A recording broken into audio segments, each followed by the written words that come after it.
Саламатсыздарбы, урматтуу достор. Бүгүн биз Кыргызстандагы саясий кырдаал, пандемия учурундагы абал боюнча ошо Бүтүн Кыргызстан партиясынын төрагасы Адахан Мадумаров менен маектешели дедик. Саламатсызбы, Адахан мырза? Алейкум ассалам. Ушу пандемия учурунда дагы саясат баары бир турмушубузда турат. Бул алдыдагы шайлоо. Кээ бир саясий күчтөр, саясий лидерлер айрымдар шайлоо мөөнөтүн жылдырайлы деген дагы сунуштарды айтып жатат. Муну эки жагынан мындай айтсак болот. Чындыгында ушундай акыбалда шайлоо үгүт өнөктүгүн жүргүзүү дагы өзүнчө бир мындай бир амаралдык, бир орунсуз нерседей көрүнөт. Экинчи жагынан бирок эгерде биз шайлоону өткөрбөсөк, анда өлкөнүн тагдырын ушул эле баягы чимкирик деп аталган парламентке, ал түзгөн өкмөткө калтырабызбы? Чындыгында жаңы парламенттик шайлоо убагында болуп, өкмөт түзүлүп, бир жоопкерчиликти ала турган мезгил турат да азыр. Сиз кандай деп ойлойсуз? Ар кандай күчтөр бар. Ар кандай себептерден улам айтат. Шайлоону жылдыралы деп, токтотолу деп, бирок ата мыйзам бар, баш мыйзам бар. Баш мыйзам боюнча шайлоо өз мөөнөтүндө өтүүгө милдеттүү, өткөрүүгө милдеттүү. Ал эч кимдин көңүлүнөн, каалоосунан баш ийбейт. Ошондой деп жазылган, ошондой болушу керек. Экинчи маселе, бул абдан туура белгиледиңиз. Эгерде биз жылдыра турган болсок, мындай бир сөз бар да. Орусчасы чем бесконечный страх, лучше страшный конец деген.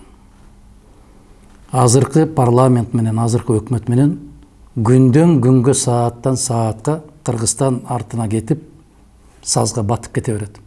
Кандайдыр бир чечкиндүү аракеттерди жасап, бул азыркы жагдайдан кутулушубуз керек. Андан кутулуунун бирден бир мыйзамдуу жагы бул шайлоо. Шайлоо менен бүгүнкү бийликти токтотуу керек дагы. Жаңы эл үмүтүн актаган, эл ишенимине ээ болгон партиялар келип, жогорку кеңешке бир элдин үмүтүн жандандыра турган өкмөт куралышы керек. Ошондуктан шайлоону жылдырабыз деп отургандыгы менимче биринчи баш мыйзамды караш керек.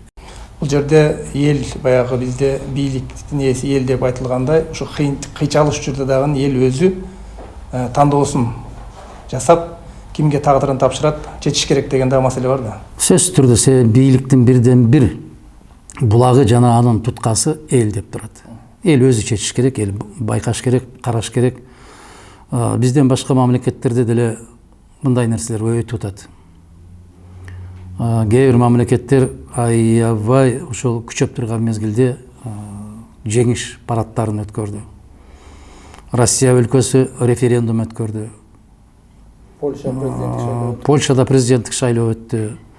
Кээ бир өлкөлөрдө парламенттик шайлоо өттү.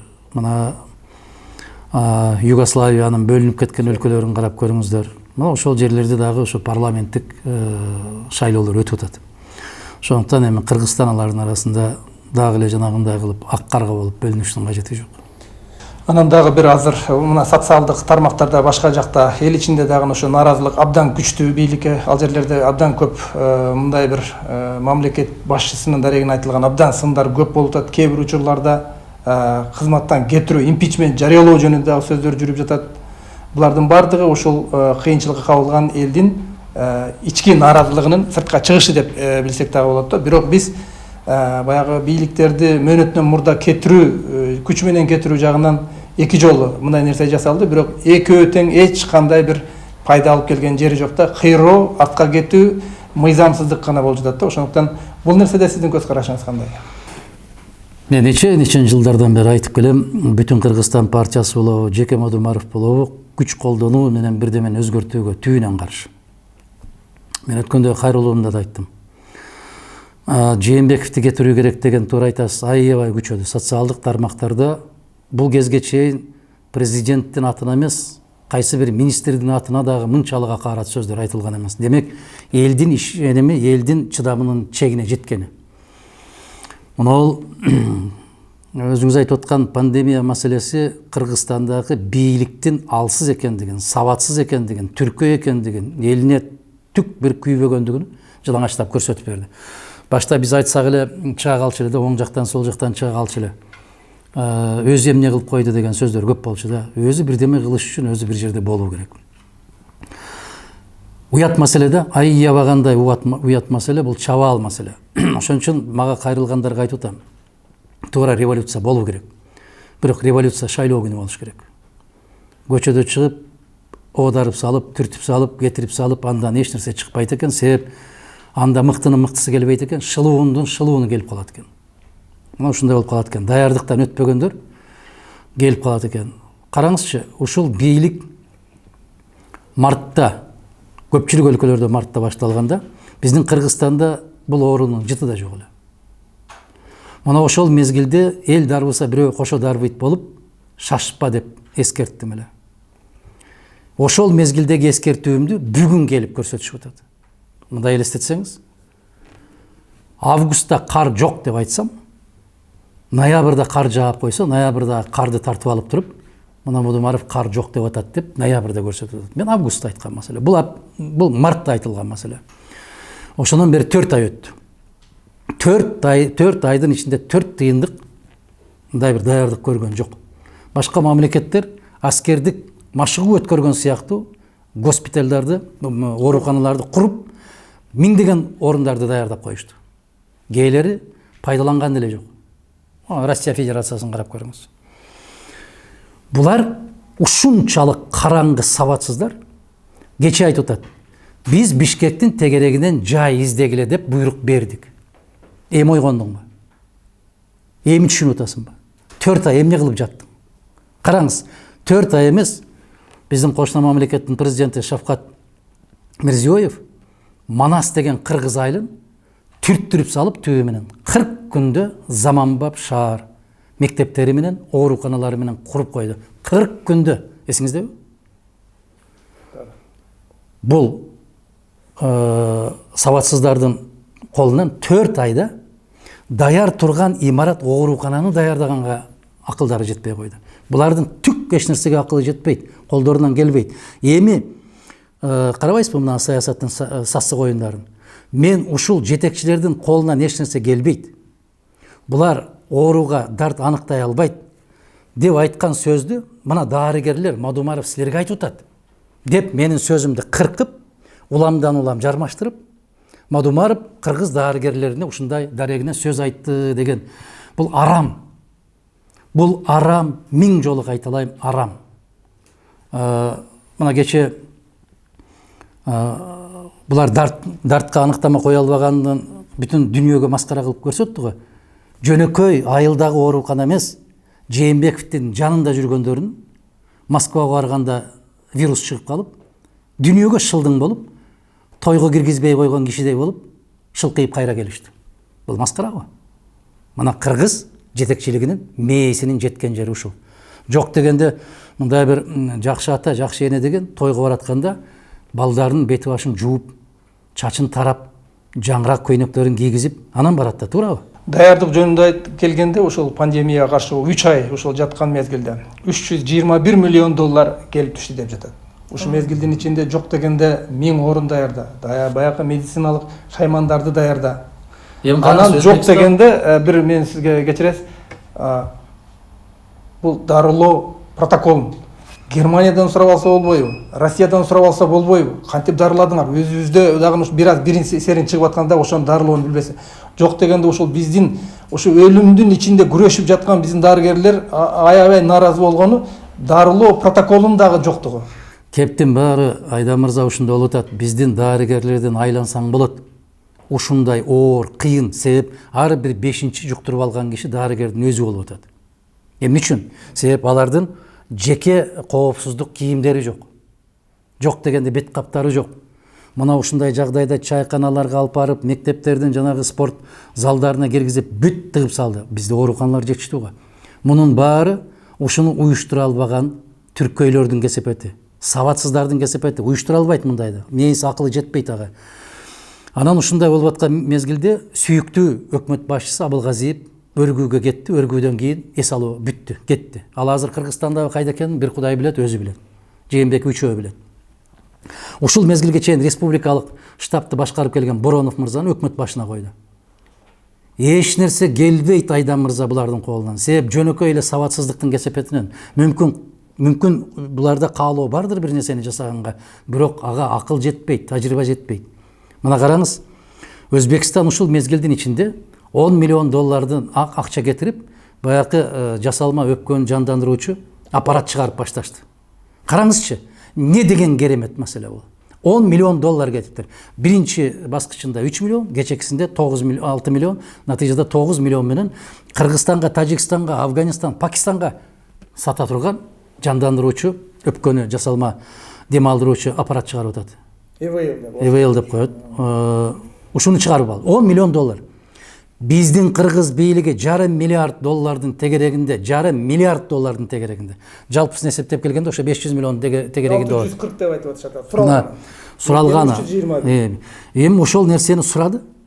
Бир беткап чыгаруучу бир ишкана жасай албай атат. Беткап чыгаруучу.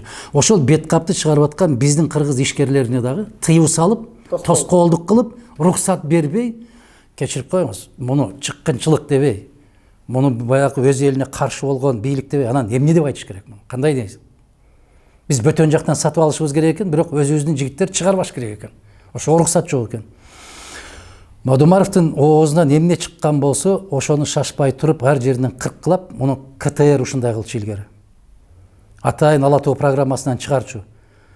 Муну менен баштарына мүйүз чыккан жок, ошону жасап жүргөндөрдүн баарынын келечектери өтө жаман болду. Себеп бул каргыш деген болот. Мына ушул баягы кече дүкөнгө киргенде бет каптаган, мен башкалардан айырмаланып, башка атка минелер дүкөнгө бирөөнү жибербейм. Биз дүкөнгө өзүбүз барабыз, өзүбүздүн бутубуз менен барып, өзүбүз. Дүкөндөргө бет капсыз кирбе деп жазып койгон. Ал жерге бет капсыз кирип барсаң, чуу салып атайын күтүп турган азаматтар да бар. Макул деп кирип баратканда бет капты тагып, чыгып баратканда бет капты чечип койгонун сүрөткө тартып, ар кандай кылып чыгарган. Аллахтын жазасы болсун. Каралоо. Аллахтын жазасы болсун ошолорго. Аллахтын каргышы болсун ошолорго. Башка сөзүм жок. Мына үйүмдөн чыганбы, ушул жерге келгенче артымдан жүрүшөт 3-4 машина менен. Бул жерден чыганбы, кайра үйгө жеткенче 3-4 машина менен жүрөт. Жазасын Аллах берсин ушуларга. Бир дагы бир орчун маселе болду. Мына мамлекет, өкмөт ошо масштабтуу пандемияга каршы күрөштө өзүнүн алсыздыгын аябай сабатсыздыгын көрсөттү, уюштура билбестигин көрсөттү. Ошол эле учурда коомчулук өзү уюшуп аябай жардам берүү жагын колго алып, бул жагынан абдан бир уюмдашууну көрсөттү. Анан ошол эле учурда дагы бир маселе бар. Бул мисалы үчүн кээ бирлер бар, миллиард сом уурдайт дагы, миллион сомун чачып коет. Анан ошону менен булар дагы баягы өзүнүн бир мындай алдоо жазгыруу элдин көзүнө топурак чачуу жагы дагы аябай күчөп кеткен бир нерселер болуп жатат да. Бул мындай нерсе чындыгында кайсы бир күйүп жаткан жерди чечүүгө болоттур. Бирок мындай пандемияга каршы күрөштө мамлекеттик масштабта пландалган, ойлонулган иштер болбосо, мындай бир аз өрт өчүрүү маселеси көйгөйдү чечпейт. Өтө оор, өтө коркунучтуу суроону койдуңуз да. Бул абдан коркунучтуу суроо. Себеп мына ушундай элдин башына түшүп турган апааттан дагы пайда издегендер, мите курттар толтура да. Бир жерге алып барып ун бере коюп, бир жерге алып барып май бере коюп, бир жерге алып барып палатка тиге коюп. Жок, садагам. Эгерде быйыл шайлоо болбосо, алардын жыты да болмок эмес. Биз көрүп эле келип атпайбызбы? Жылда сел алган айылдар бар. Жылда кыйынчылыкка кабылган айылдар бар. Бирөө басып барбайт го. Быйыл бирөөнүн корозу өлүп калса дагы бата кылып коелу деп баргандар чыгат. Ошол эң жаман жери, Айдан мырза, ким кайсы райондон чыкса, ошол районну көтөргөндүгү бул аябай жиктелүү, бөлүнүү. Бизге бүтүн Кыргызстан керек да. Мына караңыз. Мисалы биздин мен макул эмесмин деген кыймылыбыз. Бүтүн Кыргызстан саясий партиясы бул Москвадагы, Россиядагы жүргөн азаматтардын баарына көмөк көрсөтүп атат. Себеп сен канчалык дебегин үйдөсүн. Мына ошол бөтөн жакта жүргөндөр же дарыгерге барып кайрыла албайт, же дары сатып ала албайт, же жатаар үйү жок, башкалары жок. Эң мусапыр болуп кыйналып аткандар ошолор. Мына ошолорго биз көмөгүбүздү берип келатабыз, бирок булардай болуп эле камера көтөрүп алып артыбыздан тартып жүргөн жерибиз жок. Мына азыр биз бир канча 3-4 жигит биригип отуруп, мына ошол Гансидеги жайгашкан ооруканадагыларга бир 2 жумалык эт тамак менен камсыз кылып атабыз. Бирок аны да эч бир жерде көрсөтүп, мындай бир Гагарин космоско учкандай кылып көрсөтүп аткан жерибиз жок. Биз баардыгын жасасак Аллахтын ыраазычылыгы үчүн жасайбыз. Анан куршап айылыбызда дагы ушундайлар түзүлгөн экен, мага дагы чыгыштыр. Ушундай деп көмөк көрсөтүп койбойбу дегендей кылып, садакаларым мен көмөк бүтүндөй Кыргызстанга көрсөтөм. Бүтүндөй Кыргызстандын элине көрсөтөм. Анан мен ушул жерде туулдум эле, бул жерде чоңойдум эле, бул жерде окудум эле дегендей сезимдерден алысыраак болушубуз керек. Тилекке каршы ошол сыяктуу жасагандарды Жээнбеков чакырган экен, абдан жакшы кылыптыр. Баягы кыз 1000 жолу рахмат, жап-жаш кыз. Мен жолугушууга барбайм, жолугушууну каалабайм дагы деп баш тартып койду. Бул баягы соопчулук үчүн жасап аткан, кылып аткан инсандын, азаматтын жасаган иши ушул. Анан бирде менен жасай коюп, чакырса чуркап бара коюп, мына чуркап бара койгондордун бирөөсү чыгыптыр. Рахмат деген сөзүн да укпадым, экинчи кирбейм, барбайм деп. Эми ушуну күч, ошону көрүшүң керек беле көзүң менен. Ошондуктан Айдар мырза, бул баягы эл ушуга ишене кетет дегенден алыспыз. Мына ушундай оор кырдаал түзүлүп калганда камерасын көтөрүп барып, баягы мен айткан боор езилип кеткен бооркерлер ушуну көрсөтүп аткандыгы дагы бир чети кыжалат кылат кишини.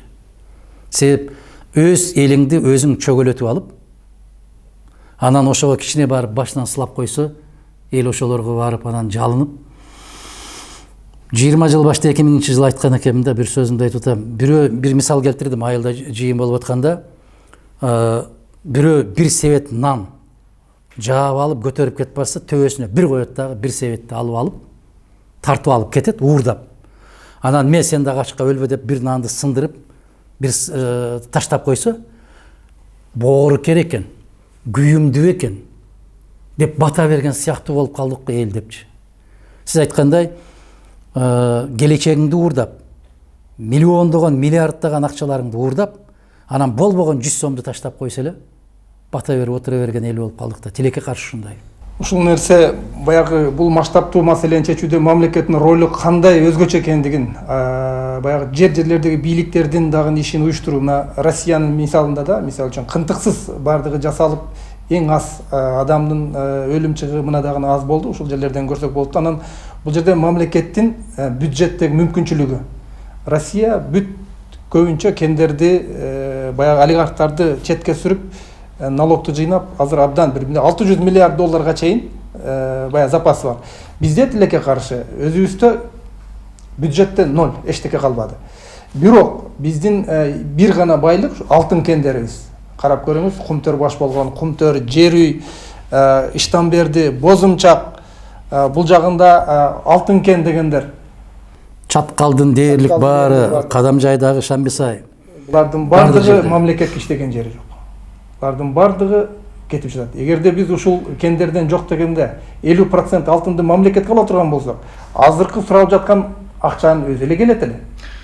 Өзү эле келет эмес, Айдар мырза, алардан дагы эселеген көбүрөөк акчалар келмек да. Бирок тилекке каршы кыргыз бийлигине ишеним артпайт да, жеп коет да.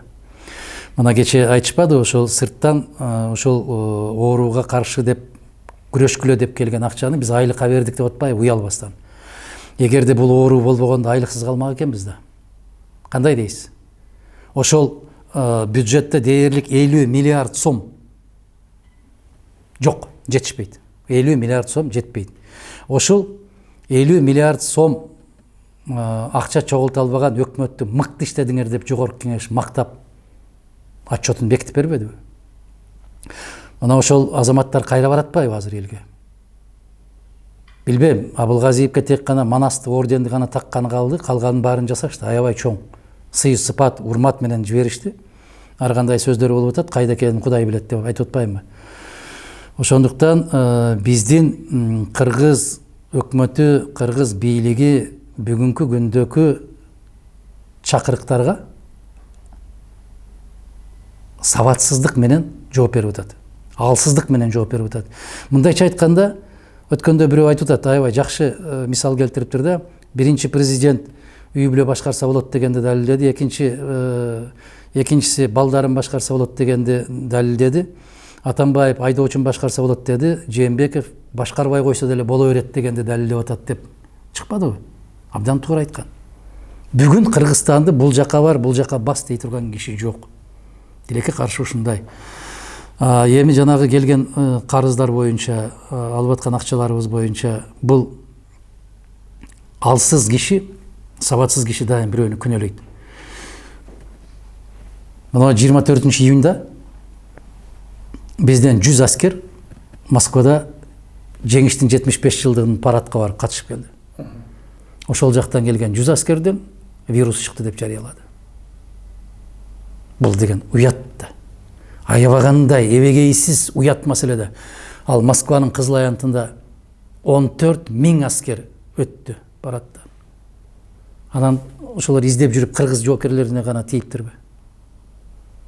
Бул деген сөз бирөөгө шылтоп, бирөөгө жүктөй салабыз деш менен тышкы саясатыбызга аябай каттуу сокку берди.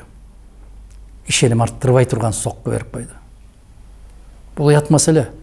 Себеп булар ойлоду да жана парадка катыштырбай койгондугуна биз ушинтип жооп берип коебуз деп. Жок. Бул өтө тышкы саясатта каттуу таасирин берүүчү, зыянын тийгизүүчү чоң бир саясат. Кече мына Орусиядан аскер дарыгерлер келип түштү. 100гө жакын кишилер келип, ошо дарылоого жардам беребиз деди. Сиз сурооңуздун бирөөсүндө айттыңыз, жөнөкөй катардагы биздин мыкты дарыгерлердин сөзүн уккан инсан жок да. Жок. Аларды укпай атат. Мына Пахман айымдын кайрылуусун караңызчы. Патологоанатом. Биз ачып көрсөк, ал жерден вирус чыкпай атат. Массалык түрдө өлүмдөрдүн себеби башка да болуп атат. Эмне үчүн ушул кезге чейин бир киши келип бизден сурап койбоду деп какшап атат. Эмне үчүн дарыгерлерди жыйнап алып консилиум кеңешме өткөрө турган киши жок, кеңешме өткөрө турган министр жок деп какшап атпайбы? Биздин дарыгерлер, мына Марат деген дагы бир кыргыз дарыгер мырза кайрылбадыбы? Мунун себептери таптакыр башка да болуп атат деп. Эмне үчүн ошол сыяктуу билген, сабаттуу дарыгерлерди чакырып алып эмне үчүн укпайт? Өткөндө Марат Ашимович Байжиев менен сүйлөшүп атсам айтты да, илгерки биздин кыргыз жетекчилери Разаков болобу, Усубалиев, Масалиевдер бизди чакырып алып укчу. Биз кандай десек ошондой аткарчу дейт. Азыркылар чакырбайт дагы, айтканыңды укпайт дагы, сен барсыңбы, жоксуңбу, сени менен такыр иши жок деп. Ана сиздин берген сурооңузга жооп ушул. Чындыгында ушул дарылоо протоколу жоктугунан дүрбөлөңгө түшкөндөн биз мисалы үчүн антибиотиктерди каалагандай пайдаланып, жанагы кошулма асма өкөлдөрдү эмнеси гана жок сайынып, ар ким үйүндө жатып алып дарылангандар, мына ушулардын бардыгы чоң кесепеттерге алып келгенин белгисиз. Мына Москвада ушул март айында, май айында аябай каттуу жүргөндө биздин эмгек мигранттарынын ичинен Кудай өзү сактасын, эч кандай мындай өлүм болгон жок да, дээрлик эч кандай мындай неме болгон жок. Өлүм болгон жок. Бирок алар ооруп жаткан мезгилде ошол врачтар келип кандай дарылануунун эрежелерин аларга айтып кетип жаткан. Кеңештерин берип, телефон аркылуу кеңеш берип. Өздөрү да келип чакырылган учурда. Могу оорулошсо дароо алып кетип, оорулошпосо мындай кеңешин деп. Бизде тилекке каршы мына ушул координация, кандай дарылоонун жол жобосун бекитүү, ушулардын жоктугу ушу чоң бир өзүбүздү чоң трагедияга салгандай болду. Анын эки себеби бар. Биринчиден ошону уюштуруп иш алып бара турган сабаттуу адис калбайды да. Жетекчилерден сабаттуу адис жетекчи калбады. Келген кеткен министрлерди көрүп атабыз. Алардын орун басарларын көрүп атабыз. Эмне иш менен алек болуп жүргөндөрүн көрүп атабыз. Тескерисинче аптекалары бар, дарыканалары бар адамдар жетекчи болуп келип, мына ошол бизнес жасап атпайбы ошону? Эми карабайсызбы? Башка өлкөлөрдө бет каптарды баягы эл жалпы кирүүчү жерлерге бекер берип, ошону тактырып киргизип атса, биздикилер ошол жерде туруп алып, 2 есе 3 есе кымбаттатып алып, баары бир сатып аласың да дегендей кылып жылмайып карап. Бизде баягы дарыларды дээрлик канча эсеге көтөрүп жүргендиги жөнүндө кимдер гана айтпады. Бирок эч ким таасир кылган жок. Кыргызстанда дарыкана түйүндөрүнүн ээлери ким экенин 5 колдой билебиз.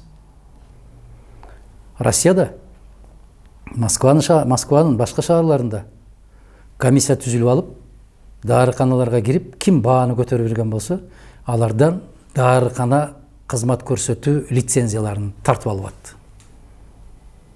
Мына ошондой коркунуч менен бааны сактап, жөнөкөй элге жеткиликтүү кылып кармап турду. А биздечи? Бизде шымын чечип башына кийип алды да. 500 сомдук турган дарыңды 7000 сомго чейин чыгарып жиберишти. Кээ бирлери 20 миңге чейин сатып алды. 30 миң, мына бир азамат бар, ошол барып туруп айтат. Барганда эле мону көрсөттү дейт, ушунча төлөңүз, биз тез дарын сатып алабыз деп. Билесизби? 32 миң деп жазып берип туруп, ошол жерден санап берип. Башында сиз айтып аткан март-апрелде бизде оору вирус таппай, келиңиз ушуга макул болуп коюңуз, биз ушундан каза болду деп жазып коелу, сизге акча төлөп беребиз деп кыйналышпатты. Эсиңиздеби? А кийин мына пневмонит бөйрөктүн эки жагынан кагынуусу пайда болгондо, өпкөнүн эки жагынан кагынуусу пайда болгондо санын кыскарта албай кыйналышты. Демек, пейилди бузбаш керек эле. Ниетти тууралаш керек эле. Анан ошол тийиштүү даярдыктар көрүп, ушул багыттагы адистерди чакырып, Боронов эмнени билет? Абылгазиев эмнени билет? Ошол дарыгер, академик, профессорлорду чакырып, Кудайдын кутту күнү 2 сааттан жыйын өткөрүп туруш керек эле. Мына ол Пахман айым айтып аткан дарылоо протоколун өзгөртүш керек деп кыйкырып атты да. Бечара айым жалгыз экен, анын сөзүн эч ким укпайт экен. Бирөө кулагына да кыстарып койгон жок. Бизде адистерди укпай калды да. Сабаттуу инсандарды укпай калды. Жөн эле жана кыйкырык болуп калды да. Үйдө олтур дегенден башка кыйкырыгы жок. Баягы биринчи кезекте кандай дарылар керек, кандай дарылануу керек, эч кимге ишенбей калган биздин элибиз өзүн өзү дарылап баштады да. Себеп интернеттен ар кандай маалыматтарды алып, ошого ага туура келгени бар, туура келбегени бар. Менин көп белгилүү Кыргызстанга белгилүү болуп калган тааныштарымдын четинен көбү ооруп чыгышты. Арасынан ошол Чубак ажы кетип калды, раматылык. Анан Садырдын молдо кетип калды.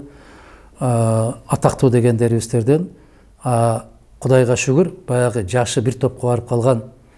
Биз баягы кечки маек деп көрсөтүү ачып, ошону маектешип аттык эле. Ошолордун баарын дээрлик жаштары 80ден өтүп калган. Ошолордун бир 80% ооруду. Кудайга чексиз шүгүр, ооруканага барбай туруп, үйлөрүндө айыгып кетишти. Ооруканага барган жок.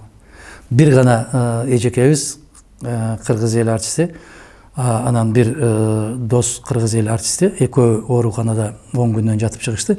Калгандары дээрлик үйлөрүндө айыгып кетишти. Ушу пандемия келгенде негизги маселе бул мамлекетти бекемдөө, мамлекеттин мүмкүнчүлүгүн арттыруу экенин Бул сыноо болду. Бул сыноо болду. Ушу мамлекет бекем болбосо, мамлекет алсыз болсо, бул эч нерсеге жарабай, эл ушундай оор трагедияга учурарын көрсөттү да. А мамлекет каражатты кайдан табат дегенде эле жанагы маселе келип чыгат да. Ушул биз форс-мажор кырдаалга туш болдук да. Ошондой учурда мамлекетте ушул бирден бир киреше алып келип жаткан, ушу кумтөр баш болгон алтын кендер, биз 50% алтынды калтырышыбыз керек да. Бул маселе чечилиш керек да. Кандай дейсиз?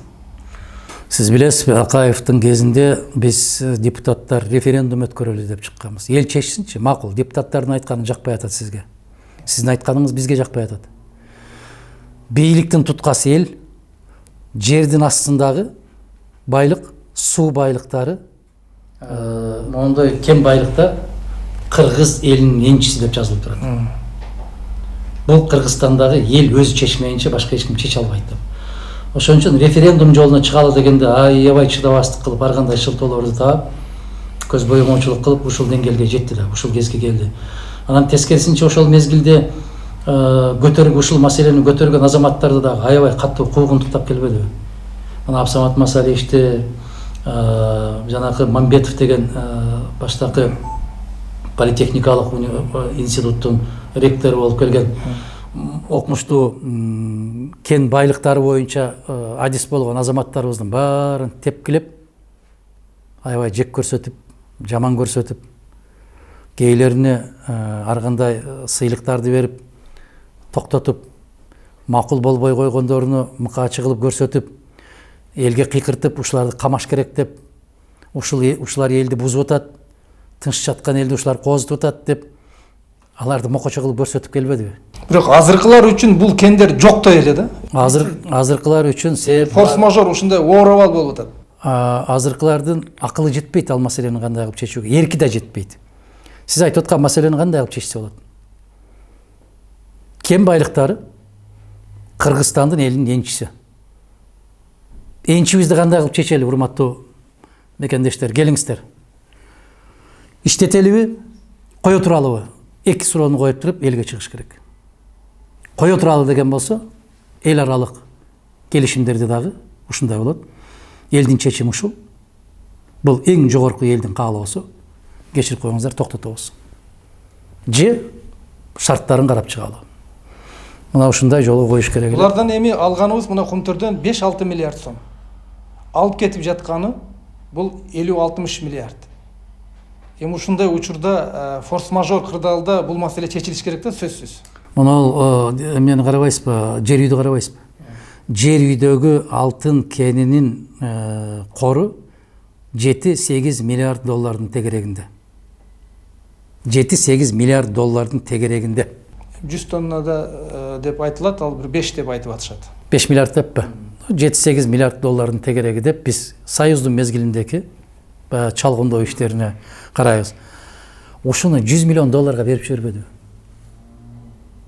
Мына ушул көзүңө көрүнүп турган келечегиңди уурдап аткан бийлик каяктагы акылыңа сыйбаган нерсе жалаларды жаап койгон болсо, ушул маселени көтөргөн азаматтарга, жигиттерге, кыздарга көзүңө көрүнбөгөн жаланы жаап койсо, эл кокуй ушундай турбайбы деп бул жагына чуурулуп кетип калып атпайбы?